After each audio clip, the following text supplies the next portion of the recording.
Magazine reporter Jeffrey Goldberg, who had the deeply unnerving scoop about a week ago about the president calling American service members losers and suckers and him being disgusted by the presence of wounded veterans. Today, Jeffrey Goldberg had another scoop, landing the first print interview since the impeachment of the president this past December with Lieutenant Colonel Alexander Vindman, who of course was a first-person witness to the conduct of the president toward Ukraine, which led to the president's impeachment in December. Well, now tonight, Lester Holt from NBC News has just done the first interview with Colonel Vindman for television, and it is a remarkable thing. What is your message to young military officers about speaking truth to power? Yeah. I will tell you that I'm concerned about, one of my major concerns about how this played out. I had a lot of peers and younger officers reach out and soldiers reach out and just people I didn't know to pass support. What I'm concerned about is there was an undertone to kind of some of the responses from these people, from these fellow service members, and that is that I did the right thing in their perspective, and I still was kind of hung out to dry. And what that could do, and that's what I fear most from a second Trump administration, is that you have good people that understand, that have a strong moral compass, understand what the difference between right and wrong. But what you can have, and what you already see in various departments and agencies, is this creeping view that in order to prevent yourself from running afoul of this administration, you need to compromise your values. So do I blame the Secretary of Defense? Do I blame the Secretary of the Army, the Chief of Staff of the Army? No, I understand that their roles are bigger. They're responsible for the whole enterprise. But what I do have concerns about is that in letting one thing go, you've basically created a precedent, a slippery slope that compromises the ethics and values of the institution. I try to live by the 7 Army values: loyalty, duty, respect, selfless service, honor, integrity, and personal courage. I don't think many people could fault me for straying from those, but in living those values, I still ended up in a situation where my career was done. What was your reaction when the Senate failed to convict the president? I wasn't surprised. I was, again, maybe I could be considered idealistic.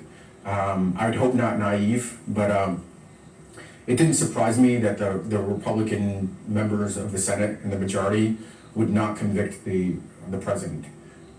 Was I disappointed? Absolutely. The Senate has a role to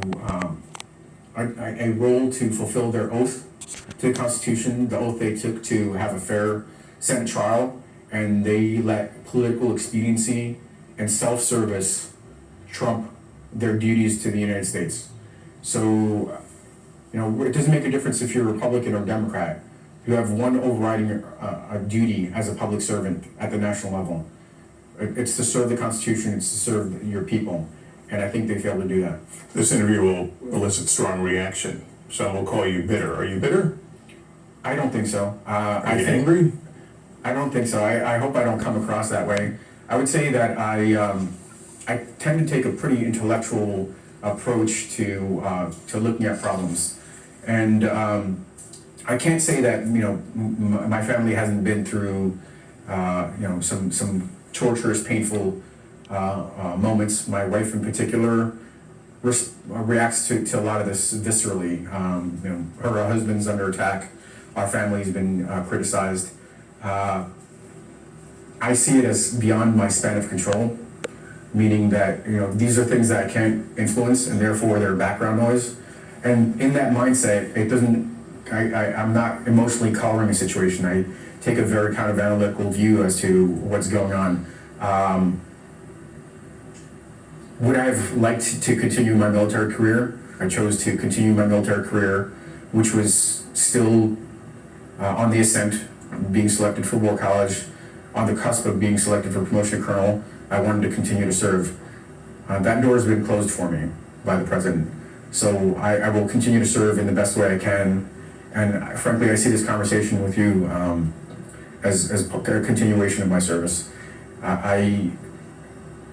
it would be more comfortable for me to sit quietly, let all this pass me by, hope that, and stay out of the public eye.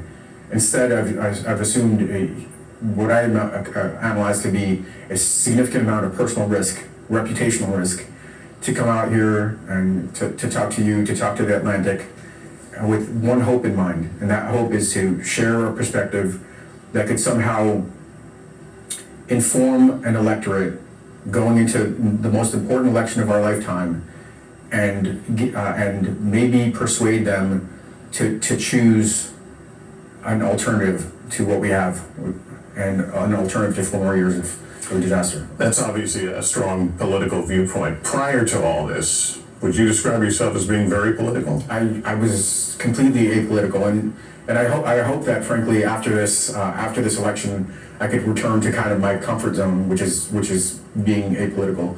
What I think I've been awakened from is a complacency that everything is going to be okay. That I could just sit on the sidelines and hope for the best. We have a strong democracy. We'll live through this. I think I've been shaken loose from that kind of complacency.